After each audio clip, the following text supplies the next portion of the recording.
So what's up guys, panibagong update na naman tayo. So makita nyo, symbols na lang ang kulang at tapos na naman ang panibagong project natin. So share ko lang, yung ginamit ko dito sa upuan ay Sintra board sa loob. Tapos dito yung pinambalot ko ay Manila folders. Tapos yung kanyang paa ay aluminum.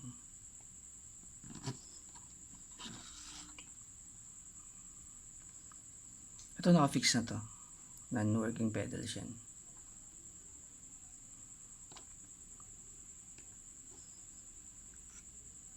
Tapos yung ginamit kong pambalot dito ay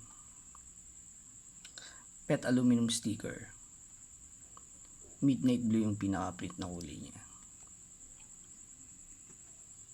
Siyempre yung ating sticks ay toothpicks.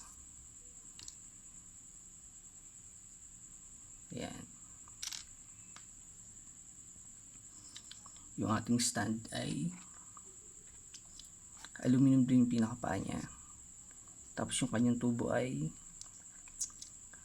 paper clips na binalutan ko ng silver sticker papers. Tapos yung pinaka felts niya ay eraser.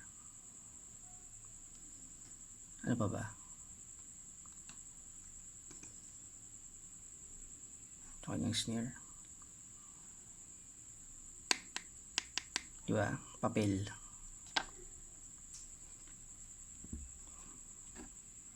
Tapos ginamitan ko to ng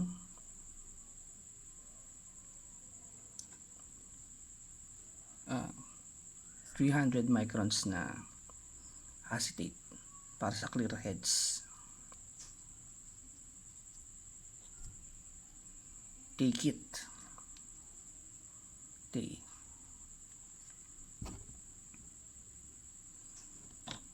So ito yung details ng snare stand natin.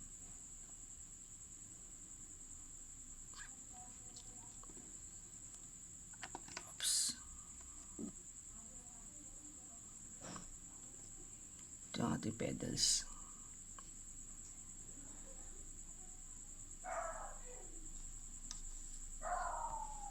So hanggang dito na muli sa mga susunod na videos. Maraming salamat.